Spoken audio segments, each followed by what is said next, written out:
sekalian yang dikasihi Tuhan, suster, para romo, dan semua orang yang hari ini mengikuti perayaan Ekaristi.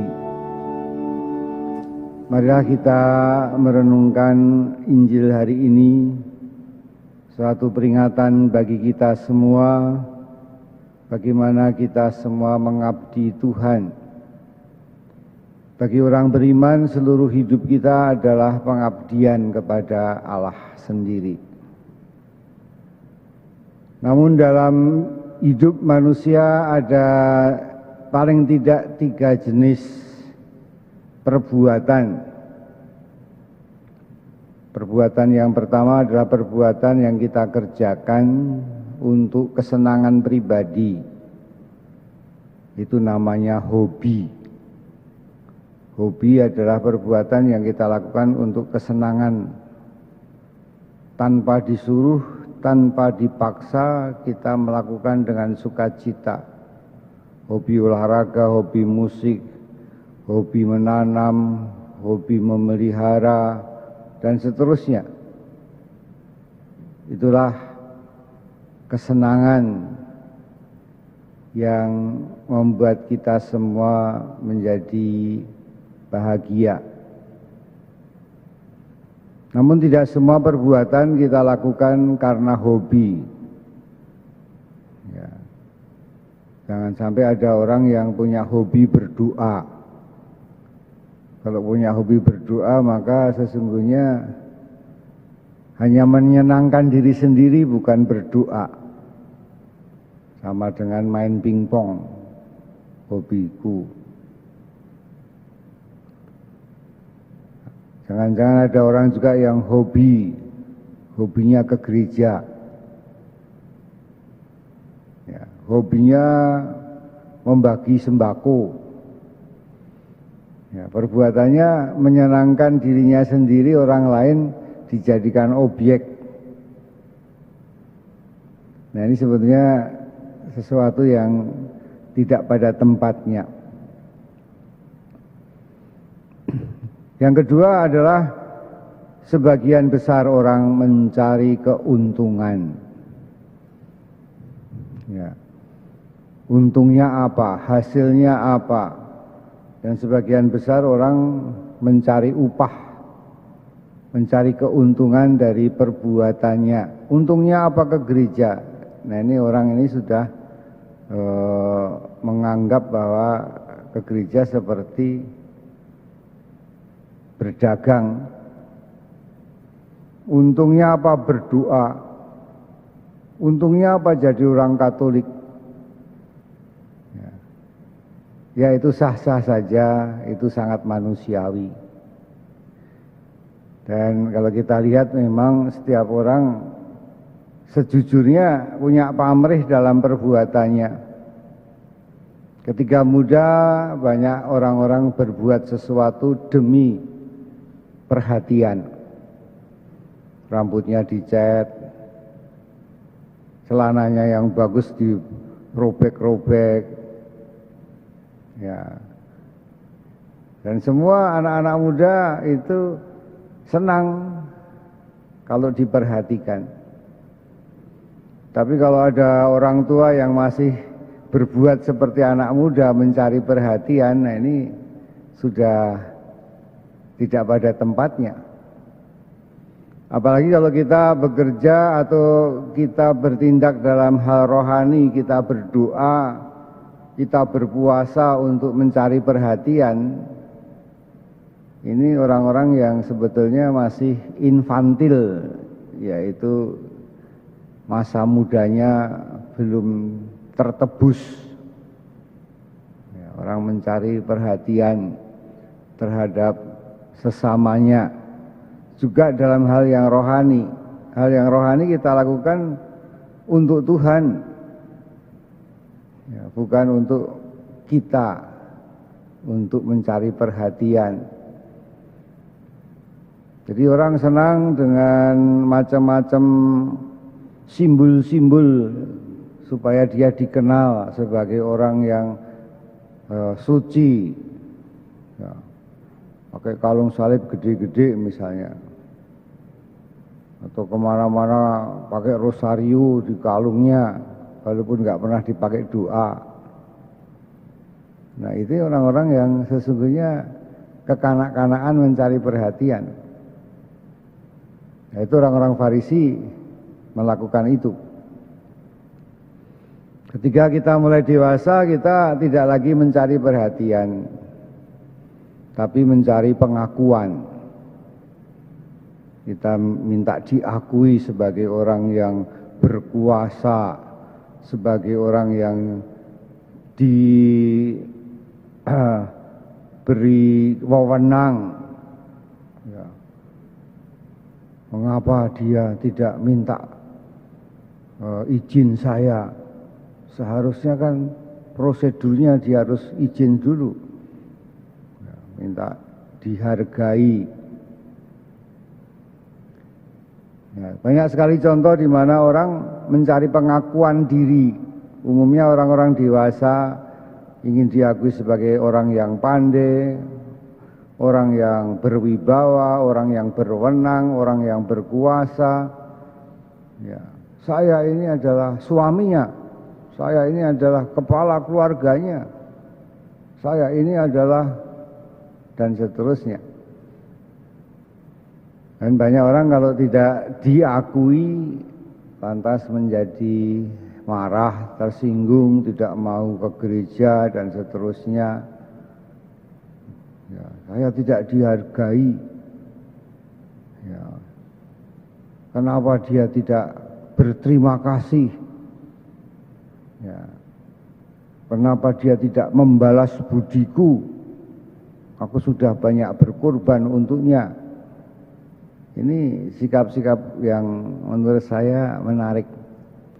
Orang masih mencari pengakuan.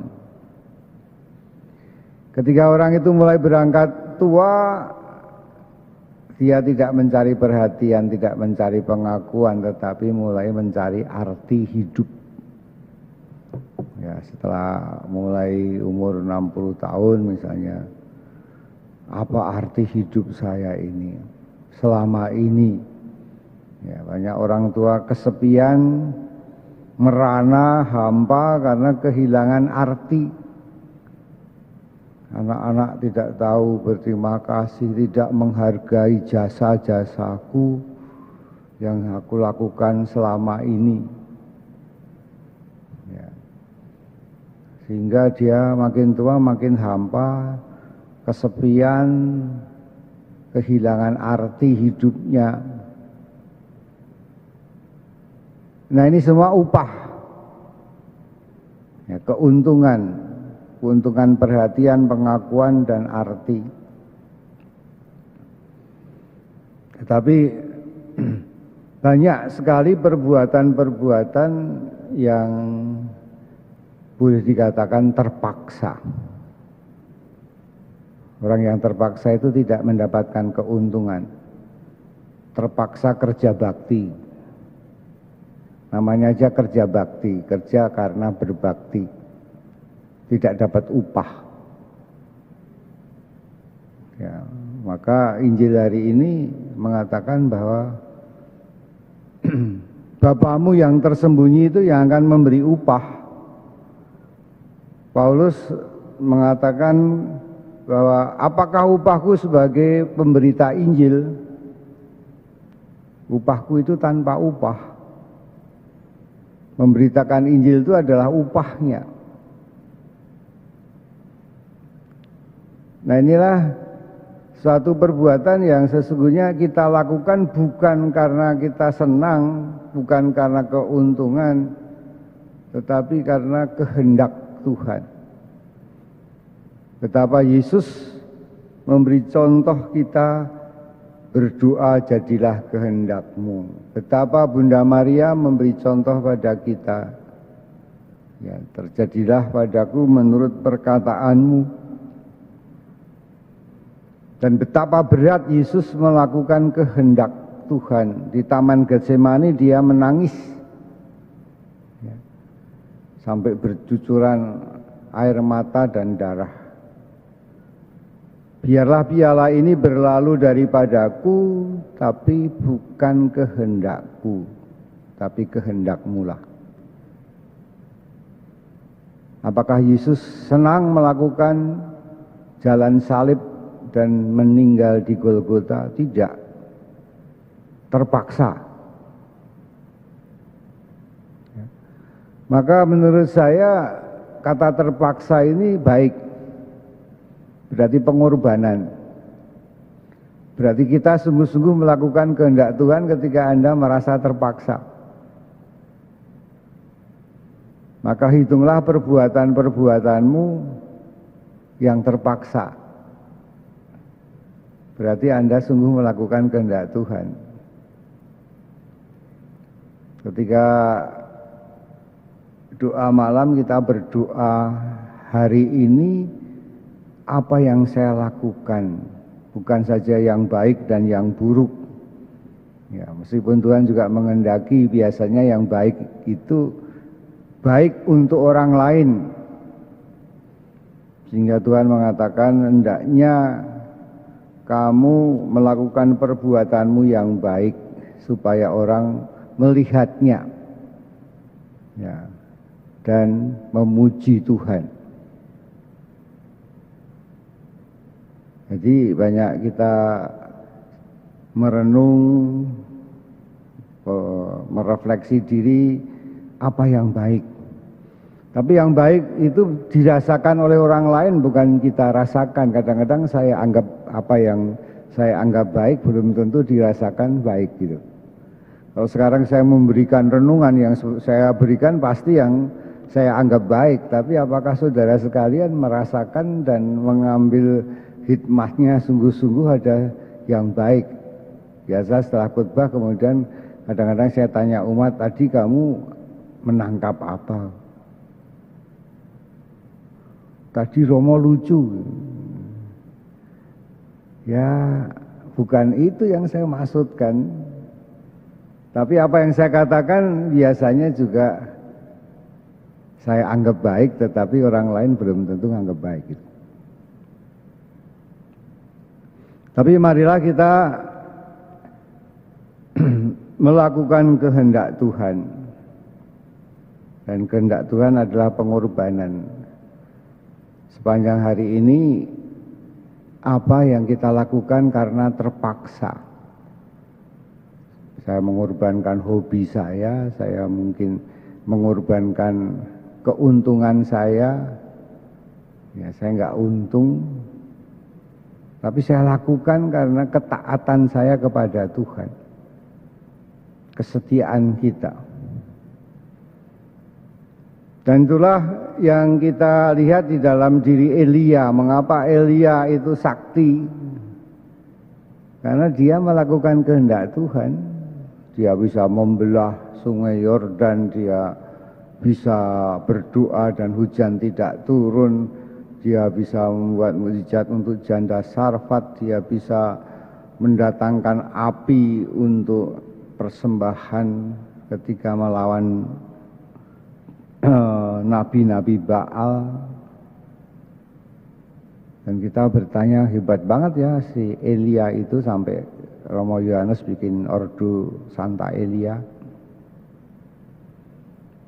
Dari mana dia mendapatkan kesaktian? Dan banyak orang ingin jadi sakti juga. Dari ketaatannya kepada Tuhan. Yang terjadi adalah kehendak Tuhan, bukan kehendak Elia. Karena Elia setia pada kehendak Tuhan, maka kehendak Tuhanlah yang terjadi. Dan kalau kita melakukan kehendak Tuhan, seringkali tidak sesuai dengan kehendak kita. Maka terjadi pengorbanan. Pengorbanan ditandai dengan keterpaksaan. Berbahagialah orang yang berkorban, berbahagialah orang yang terpaksa. Karena berarti Anda mengorbankan kehendak pribadimu.